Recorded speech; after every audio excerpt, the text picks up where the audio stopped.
Comment tenir? Quand tu parcours 100 mètres chaque seconde, quand tu encaisses 6 fois ton poids à chaque virage, impossible de respirer. Comment se concentrer quand tout le sang descend dans tes pieds, quand la chaleur te fait perdre 5 kilos d'eau à chaque course? Comment se contrôler quand ton rythme cardiaque monte à 200? Quand pendant 2 heures de course à pleine vitesse, un moteur d'avion dans les oreilles, tu perds toute vision périphérique. Avec du métier, du talent et du courage. Les pilotes sont des athlètes surentraînés. Mais parfois, ça ne suffit pas. Certains éléments ne se contrôlent pas, et même pour ces super-héros des routes, l'erreur reste humaine. Alors dans ces conditions de vitesse, les conséquences sont terribles et peuvent entraîner des blessures qu'on ne voit normalement que sur les champs de bataille.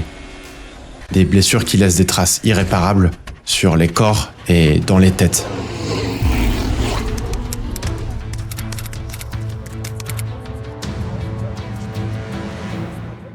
On peut s'entraîner pour la vitesse, pour la douleur, pour la peur, mais comment on s'entraîne à tout perdre?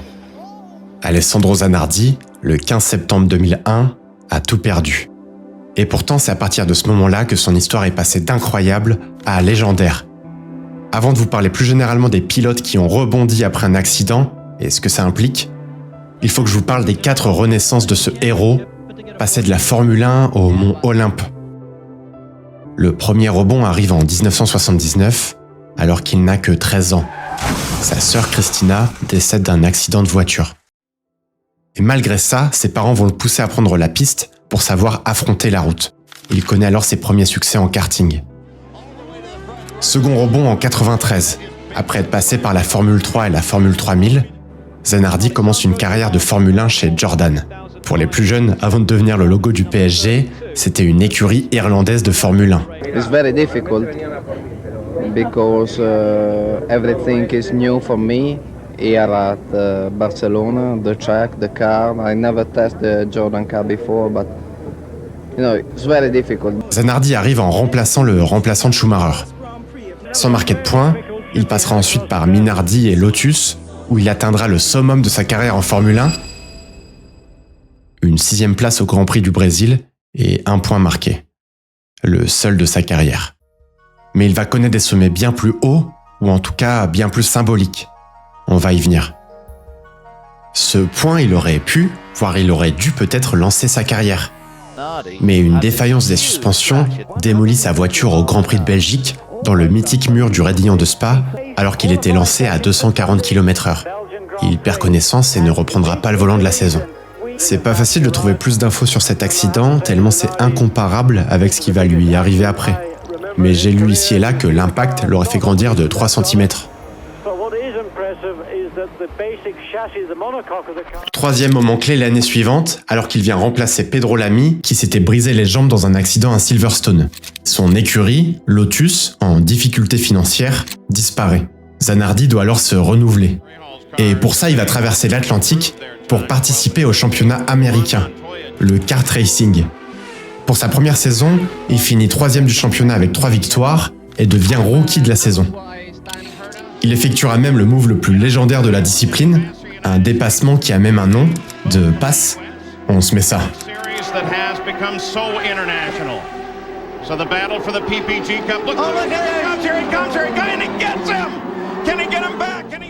Il remporte les 2 championnats suivants et devient une véritable vedette aux USA. Son aura et ses résultats poussent l'écurie Williams à le rappeler en Formule 1. L'écurie, elle est alors au top. Villeneuve gagne le championnat devant la Ferrari de Schumacher. Mais Zanardi arrive en parallèle d'un changement de motoriste. Williams est déclassé et Zanardi ne marque aucun point. Mais le problème, c'est que son coéquipier en marque 35. Aïe. C'est définitivement la fin de l'aventure en Formule 1 pour l'Italien. Retour aux USA en 2001. À ce moment-là, il fait pas un bon début de saison. Et tout va basculer en septembre 2001. Et là, forcément, il faut donner un peu de contexte. On est le 15 septembre 2001, donc 4 jours après les événements tragiques ayant eu lieu sur le territoire américain. Pour une course, le kart racing doit s'exporter en Allemagne. Mais doit-on tout annuler? Face à la difficulté de rembourser les 150 000 spectateurs, il est décidé de poursuivre, malgré l'incroyable défi logistique, de faire venir des pilotes et du matériel, alors que le secteur aérien est presque arrêté. Dans une ambiance pesante, On recouvre les sponsors, on habille les voitures d'étoiles et on renomme la course de American Memorial.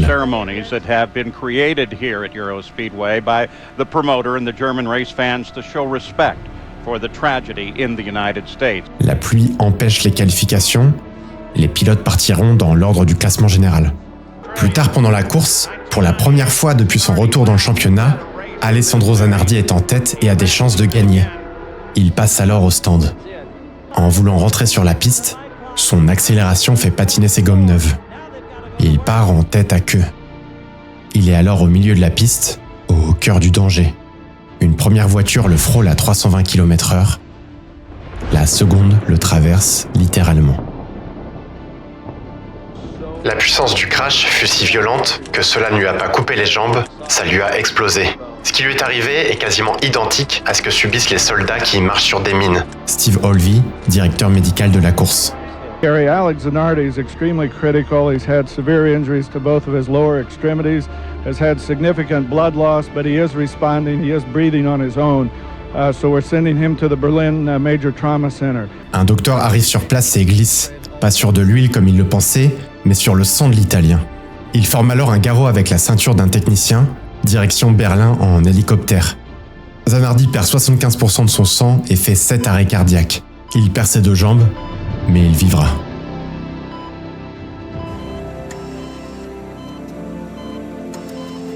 Bon, on pourrait parler des heures de l'accident, du coma artificiel, de l'infinité de bouts de carbone qu'on a dû lui retirer du corps. Son cas a même intéressé la NASA, qui a essayé de comprendre comment un mec a pu survivre avec moins de 1 litre de sang dans le corps. Je sais pas pourquoi c'est toujours la NASA qu'on retrouve dans ce genre d'anecdote. Mais bref, moi j'ai envie de retenir autre chose, c'est son sens de l'humour et son optimisme qu'on a pu observer dès ses premières prises de parole à la sortie de l'hôpital.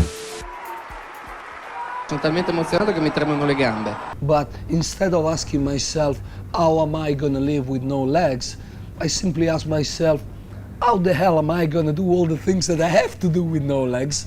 Ok, c'est déjà un miracle qu'il survive. Mais vous savez ce qu'il fait en premier quand il rentre chez lui, seulement 6 semaines après l'accident? Il conduit une BMW adaptée pour son handicap.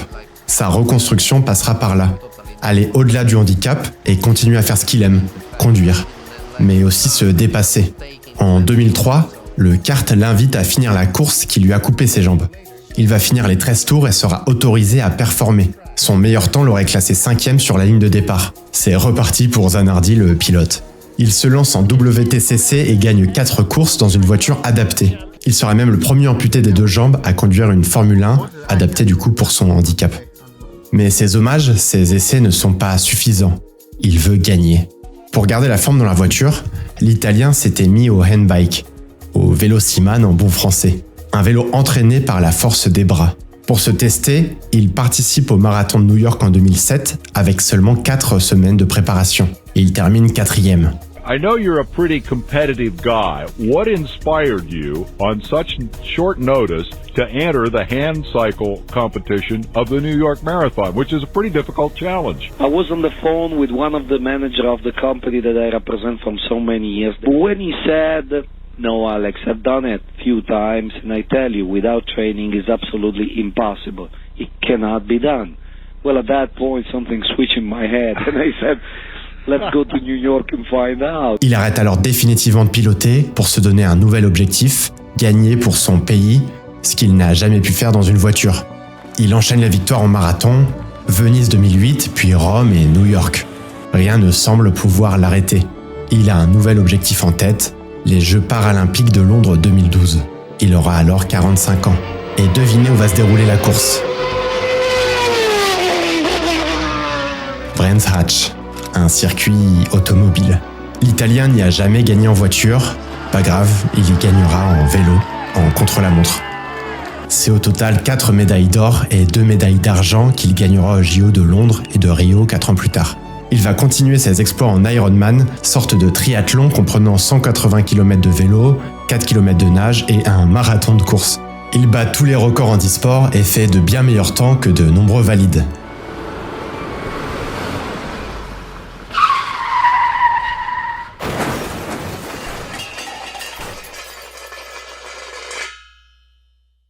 On aurait pu croire à un happy ending. Malheureusement, en juin 2020, pendant un événement en e-sport, Alors que Zanardi est sur son handbike, il est percuté par un camion.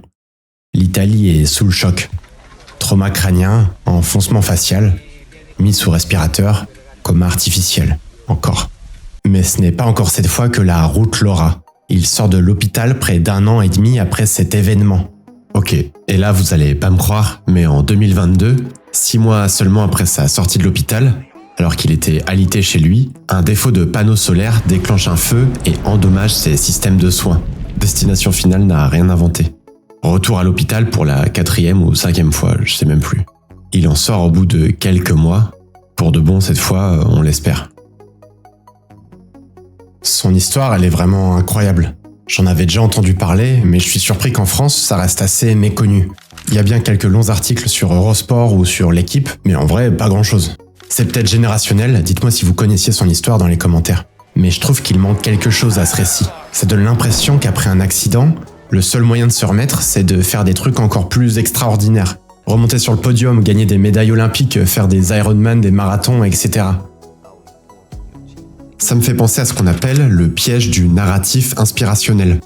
En gros, c'est l'idée que des athlètes, et plus généralement des accidentés, peuvent se sentir contraints de réaliser de grandes choses après un accident. À l'image des artistes qui se servent de leur tristesse pour trouver l'inspiration, l'accident ou la blessure, elle est alors vue comme une étape vers un but plus grand, le fameux revenir plus fort. Ça peut se comprendre, ils étaient dopés à l'adrénaline en faisant la une des médias, en gagnant des médailles, en montant sur le podium. Donc après l'accident, ils ont envie de retoucher ces sensations. Et juste vous trompez pas, l'idée ici c'est vraiment pas de critiquer Zanardi. C'est juste impossible d'ailleurs. Ce que je veux montrer, c'est que tous les accidentés, ils n'ont pas cette chance de connaître une renaissance presque plus prestigieuse que leur première vie. Et d'ailleurs, il y a des interviews de Zanardi qui expliquent qu'il ne cherche pas les médailles pour le prestige, mais pour donner du courage à d'autres accidentés. Looking what I've done, maybe they say, hey, if that guy without legs is doing what he's doing, maybe I can go down to the local grocery store and buy myself a couple of apples. Ça rejoint un concept plus général qui est appelé l'injonction à la résilience. C'est une notion utilisée en sociologie pour désigner la pression à aller mieux, à performer, alors qu'une personne n'est juste pas forcément prête ou qu'elle n'en a pas les capacités. Faut pas oublier que pour un grand nombre d'accidentés, là je parle d'accidents de la route mais ça peut être d'autres choses, marcher de nouveau est impossible et monter dans une voiture peut faire revivre en boucle le même traumatisme. Je pense par exemple à Martin Donnelly qui n'a jamais récupéré d'un accident qui a eu lieu au Grand Prix d'Espagne de 91. Fait rarissime, il avait été éjecté de son véhicule, le laissant complètement désarticulé sur la piste. Il arrivera à remarcher mais les séquelles étaient si importantes qu'il n'a plus eu la mobilité pour repiloter à haut niveau. La question du mental, elle avait joué également comment faire face chaque week-end à l'événement le plus traumatique de sa vie. Le Britannique s'est alors éloigné des voitures, mais il est resté proche des pistes en créant sa propre équipe de course. Je pense aussi à Philippe Streff, le regretté pilote français de Formule 1, peut-être que vous le connaissez. En 89, une rupture de suspension l'envoie dans le rail lors d'un essai privé au Brésil. Le pilote en ressort tétraplégique, potentiellement à cause d'une mauvaise gestion des soigneurs. Il se reconvertit dans la création et la gestion de courses de karting. C'est notamment à lui qu'on doit le Masters de Bercy, qui a vu s'affronter pour la dernière fois sur piste Prost et Senna. Il conseillera ensuite plusieurs ministères sur la question du handicap. Bref, ce que je veux montrer, c'est que chacun peut rebondir différemment. À chacun sa manière d'être résilient, que ce soit hors ou sur les pistes. En creusant le sujet, j'ai pu tomber sur l'histoire de nombreux pilotes accidentés, et tous ceux qui ont pu ont au moins essayé de reprendre la compétition. On l'a vu avec Zanardi, mais plus récemment, il y a aussi l'exemple de Billy Monger, amputé des 2 jambes suite à un accident en 2017, reprise de la compétition, 2018. Il y a un adage terrible dans le sport auto qui dit « il y a ceux qui sont crashés, ceux qui vont se crasher, et ceux qui en ce moment même sont en train de se crasher ». Donc forcément, la première chose qu'on se dit de l'extérieur, c'est « mais ils sont inconscients ou quoi? Comment ils peuvent reprendre la compétition ?» Mais là, ça pose vraiment la question de l'identité. Oui, ça semble incompréhensible de reprendre la piste, mais quand ça a été ton quotidien depuis ton plus jeune âge, certains vont ressentir le besoin de conduire pour se reconnecter avec ce qu'ils sont. Aller demander à un guitariste d'arrêter de jouer, à un chef de plus toucher une casserole, etc. Les pilotes préfèrent courir ce risque que de vivre sans leur passion. Et le sport automobile en l'occurrence, peut contribuer à cette renaissance. Il y a plein d'articles qui montrent en quoi la pratique d'une activité peut aider à se reconstruire après un trauma. La BM adaptée de Zanardi, ça l'a aidé à se reconstruire. Pratiquer sa passion était redevenu possible. C'est du coup le paradoxe des pilotes. Remonter dans la voiture pour aller mieux, c'est aussi devoir affronter ses propres traumatismes. Et il y a ceux qui n'ont malheureusement pas eu la chance de rebondir. Ayrton Senna, bien sûr, et plus récemment Jules Bianchi. Le pilote français roule à 126 km/h lorsque sa monoplace sort de la piste et s'encastre dans une grue de plus de 6,5 tonnes. Pour eux, pas de renaissance, pas de rebond, mais souvent une prise de conscience pour le reste de la discipline. Pour Senna, ça a abouti à une remise en question profonde de la sécurité des pistes, alors que la disparition de Jules a fini par imposer le halo, système de protection de la tête des pilotes, qui aurait déjà sauvé plusieurs vies.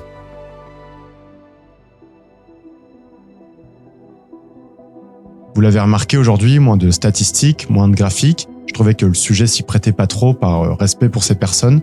Je voulais pas réduire leur destin à de la data ou à des tableaux. C'était du coup l'occasion pour moi de tester quelque chose d'autre. N'hésitez pas à me faire des retours dans les commentaires. Mais vous en faites pas, les graphiques reviennent bientôt sur la chaîne, dans moins de 2 semaines j'espère. Pensez à liker la vidéo, à la partager et à très vite.